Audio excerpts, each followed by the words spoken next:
Introduction to Isaiah.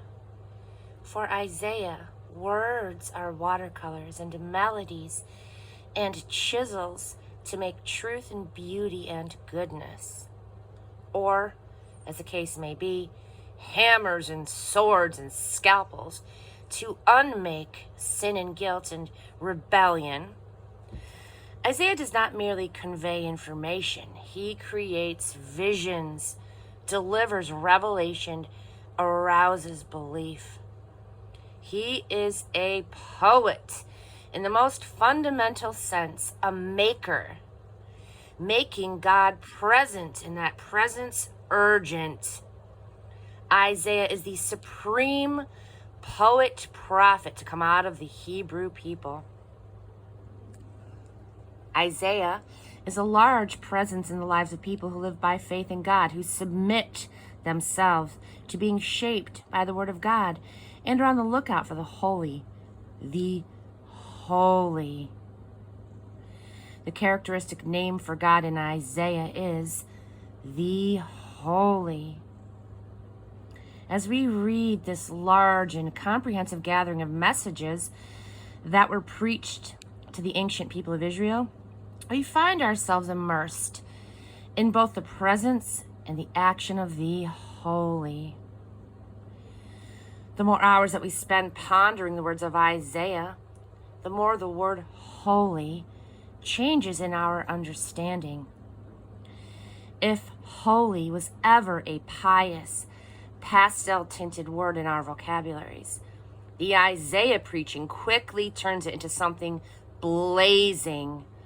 Holiness is the most attractive quality, the most intense experience we ever get of sheer life. Authentic, first-hand living, not life looked at and enjoyed from a distance. We find ourselves in on the operations of God Himself, not talking about them or reading about them. Holiness is a furnace that transforms the men and women who enter it. Holy, holy, holy is not needlepoint. It is the banner of a revolution, the revolution. The book of Isaiah is expansive, dealing with virtually everything that is involved in being a people of God on this planet Earth. The impressive art of Isaiah involves taking the stuff of our ordinary and often disappointing human experience and showing us how it is the very stuff that God uses to create and to save and to give hope. As this vast panorama opens up before us, it turns out that nothing is unusable by God. He uses everything and everybody as material for His work, which is the remaking of the mess that we have made of our lives. Symphony is the term many find useful to capture the fusion of simplicity and complexity presented in the book of Isaiah. The major thrust is clearly God's work of salvation. The quote, Salvation Symphony, the name Isaiah means God saves. The prominent themes repeated and developed throughout this vast symphonic work are judgment, comfort, and hope. All three elements are present on nearly every page, but each also gives distinction to the three, quote, movements of the book that so powerfully enact salvation. Messages of judgment, which is chapters 1 through 39. Messages of comfort, which is chapters 40 through 55. And messages of hope, chapters 56 through 66. This is from smart, well-born, and well-connected. Isaiah had every reason to look forward to a promising career as a landowner or a politician. But an experience at around age 18 of the blazing holy changed his course. For more than 40 years, he was God's ambassador to the royal court, enraging craven kings and guiding a halfway decent one. Was this too? The good citizens of Judah enjoyed their thriving economy and their all-you-can-worship God buffet. Rich businessmen used ruthless legal tactics on the vulnerable.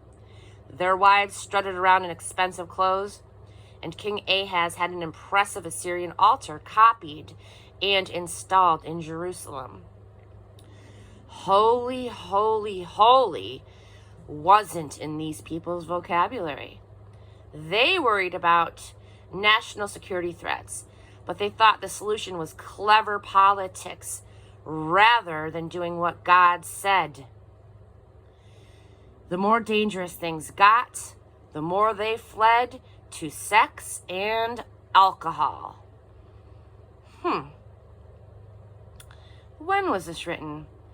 About 740 through 690 BC.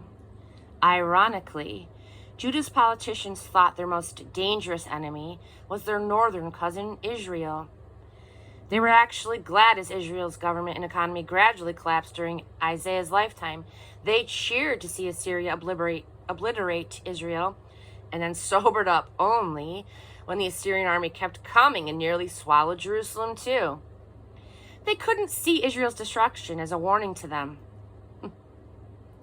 In distant Greece, people had been scraping along for generations in villages, but now they invented what they called a polis, or city-state.